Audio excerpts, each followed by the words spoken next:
अस्सलाम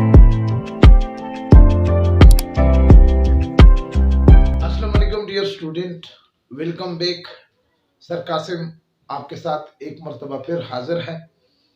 आज के लेक्चर 4 के तीसरा हिस्सा यानी तीसरा पार्ट। जैसे कि आपको मालूम है कि कैरियर एंड बायोलॉजी में पहले लेक्चर में मैंने मेडिसिन, फिशरी और एग्रीकल्चर पे आपके साथ डिस्कशन किया था। आपको बता दिया था कि मेडिसिन और सर्जरी में क्या किया अपॉर्चुनिटी एक बायोलॉजिस्ट के लिए एज ए कैरियर, वो कैसे इस पे काम कर सकता है और कितना इसके लिए एजुकेशन इसके लिए रिक्वायर है।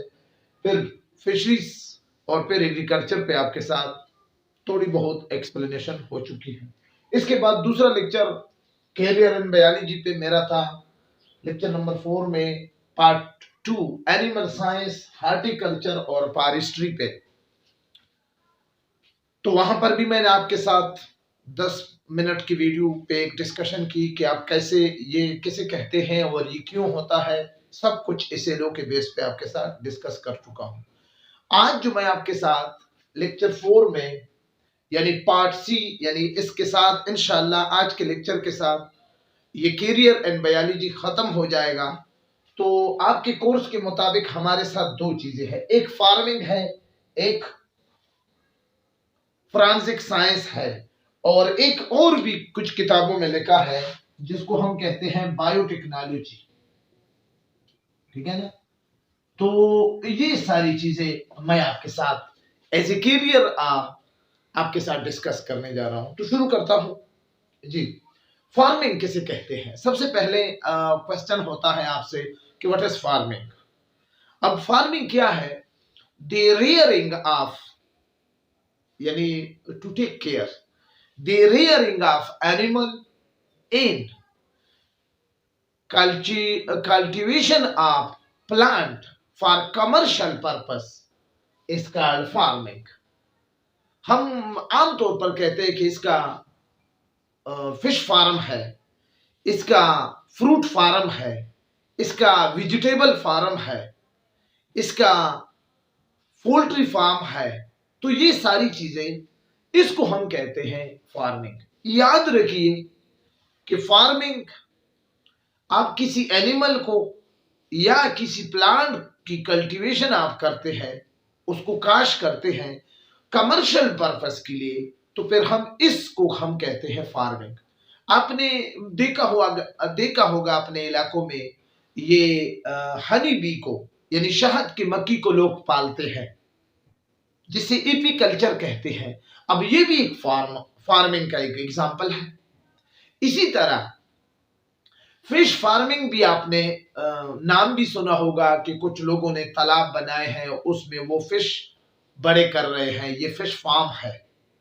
पोल्ट्री फार्म का तो आपने नाम सुना होगा, क्योंकि हमारे केपी में खुसूसी तौर पर साधारण जो जनूबी अजला है या पंजाब में अक्सर ये पोल्ट्री फार्म आपको नजर आते हैं। चूजे ले आते हैं, फिर उसको 40-50 दिनों के बाद बड़े कर देते हैं और वो अच्छी खासी इनकम कमा लेते हैं। तो इसको कहते हैं पोल्ट्री फार्म।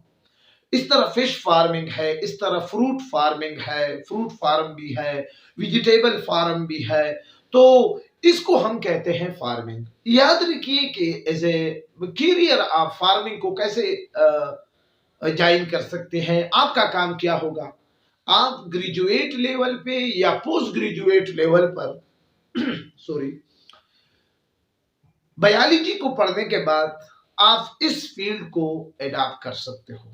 याद रखिए कि फार्मिंग ये एनिमल हस्बेंड्री या एग्रीकल्चर के साथ इसका बहुत ज्यादा कंसर्न है। इसी कैरियर आप इसको ऐसे एडजस्ट कर सकते हैं। आपका काम ये होगा कि भाई आप फिश फार्मिंग में फिश फार्म को जो लवाजिमात हैं उनको वो आपका काम नहीं होगा, बल्कि इस फार्म को बनाने के लिए जो उसूल अपनाए जाते हैं वो आपका काम होगा कि किस तरह एक बेहतरीन फार्म हो जिसमें अच्छी मछली हो, तादाद में ज्यादा हो, कम वक्त में बड़ी हो। तो वो टिप्स जब आप किसी फार्मर को आप बताएंगे, उस फार्म में जो लेबर है, जो जो उसके गॉड्स है, जो उसके मजदूर है, उनको आप जब बताएंगे तो फिर हम कहते हैं कि इसको ये एज ए करियर आप इसको अडॉप्ट कर सकते हो। ठीक है ना। इसके बाद है फोरेंसिक साइंस। अब ये फोरेंसिक साइंस और बायोटेक्नोलॉजी ये दोनों मॉडर्न कैरियर है। और आपको डियर मैं एक बात बताते जाऊं कि आजकल फोरेंसिक साइंस और बायोटेक्नोलॉजी का दौर है। अगर आप चाहते हैं कि आप बायोलॉजी पढ़कर इन फील्ड में जाए तो अब सबसे पहले आपको पता होना चाहिए, क्योंकि आप क्लास 9 की स्टूडेंट हो तो आपको पता होना चाहिए कि फोरेंसिक साइंस है क्या चीज। इसके बाद फिर आप जाने की सोचेंगे। अब सुने, फोरेंसिक कहते हैं लॉ को, साइंस तो साइंस को कहते हैं। The application of science to the law इसका फोरेंसिक साइंस, यानी जब आप साइंस को इस्तेमाल करती हुई उसमें आप कानून करेंगे, ठीक है ना, तो फिर हम कहते हैं कि इसको हम कहते हैं फोरेंसिक साइंस। और ये कानून, अब आप अपनी डिफिनेशन को बढ़ाते जाए, the application of science to the law that are enforced by police department and the criminal justice system is called forensic science. यानी पुलिस डिपार्टमेंट या पुलिस एजेंसीज या दूसरे लॉ एनफोर्समेंट के जो है, आर्मी है, रेंजर है, एफसी है, ठीक है ना, नेवी है, एयरफोर्स है, ठीक है ना, और ये पुलिस है, तो क्रिमिनल, ख्वाह वो क्रिमिनल सिविल हो या जुडिशियल क्रिमिनल हो, ठीक है ना। अब क्रिमिनल एक ऐसा जुर्म होता है जो कि सीरियस टाइप ऑफ क्राइम होता है जिसको हम कहते हैं क्रिमिनल, और एक होता है सिविल क्रिमिनल। सिविल क्रिमिनल उस क्रिमिनल को कहा जाता है जो नॉन सीरियस टाइप होता है, जैसे जायदाद का तनाजा है, पैसों मामलात का तनाजा है, डाइवोर्स है।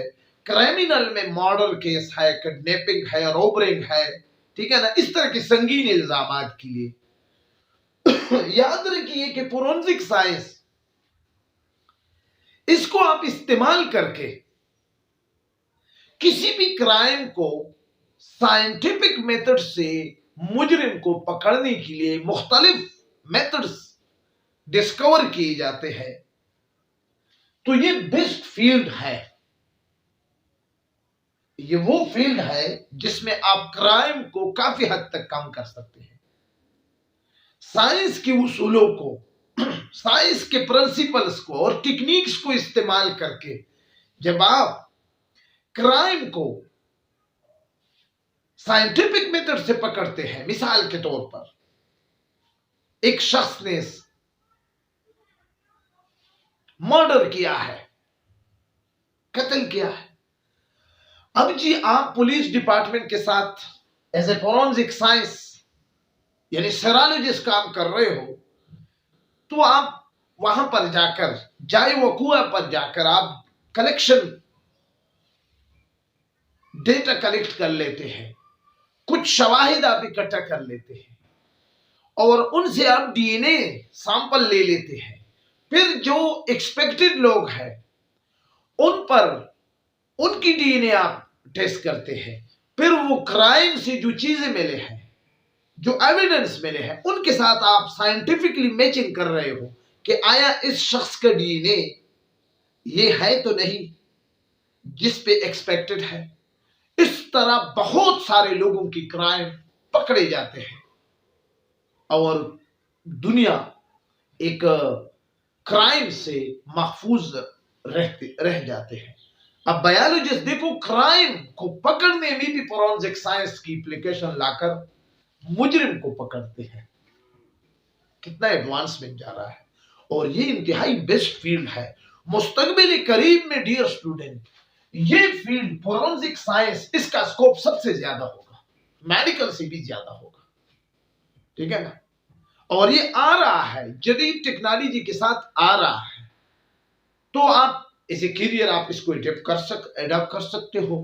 फोरेंसिक साइंस में अब एमएससी भी हो रही है, ग्रेजुएट लेवल पर ये टीचिंग इसकी हो रही है, बाकायदा यूनिवर्सिटीज में इसको पढ़ाया जाता है as a forensic science criminal.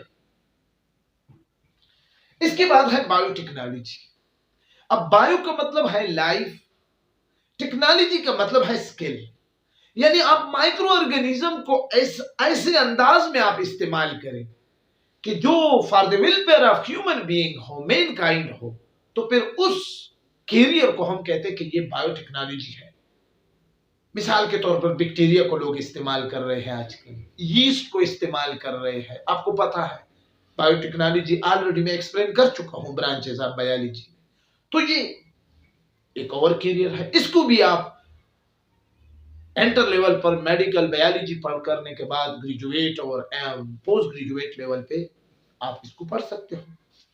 तो ये हमारे साथ वो कैरियर है, वो जॉब्स है कि जब आप बायोलॉजी पढ़ लेंगे तो आपको इन जॉब में याद रखिए कि यहां पर जो भी जॉब आपको मैंने लिखे हैं, इसके अलावा और भी है, ये स्कोप के जोमरे में भी आता है। अगर आपको कोई कहता है कि बायोलॉजी का क्या स्कोप है बताए, तो यही स्कोप है।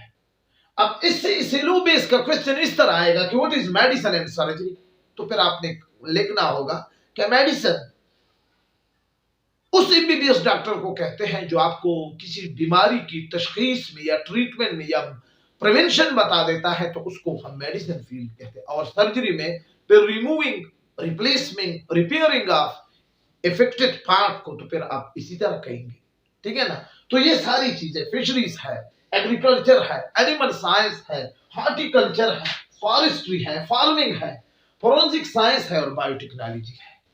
ये 9 स्कोप है बायोलॉजी की, जो मैंने आपके सामने रख दिए वन बाय वन। 3 पार्ट्स है, lecture number 4 part first, lecture number 4 part second, lecture number 4 part C. तो इस तरह ये टॉपिक खत्म हो जाता है इंशाल्लाह। इसके बाद 5 किंगडम सिस्टम ऑफ क्लासिफिकेशन और रॉबर्ट विटाकर ने इन 1969 आपके कोर्स के डेट के मुताबिक जो 5 किंगडम सिस्टम क्या है, इसमें इंशाल्लाह इस लो बेस पे आपके साथ मैं हाजिर होऊंगा। अगर आपने अभी तक सर कासिम के इस चैनल को सब्सक्राइब नहीं किया है तो चैनल को सब्सक्राइब करें और साथ बेल आइकन प्रेस करें। इसमें अगर किसी फील्ड में आपको कोई भी प्रॉब्लम है, इससे आपको यही क्वेश्चन आएंगे कि what is medicine and surgery, what is fisheries, what is agriculture, what is animal science, what is horticulture, what is forestry, what is farming, what is forensic science, what is biotechnology. और फिर इसके बाद how you are adapt, आप कैसे इसको adapt करेंगे, हर एक के साथ each and every type of career आपके साथ मैं डिस्कस कर चुका हूं। तो इजाजत चाहता हूं, अपने दुआओं में याद रखिए। खुदा हाफिज।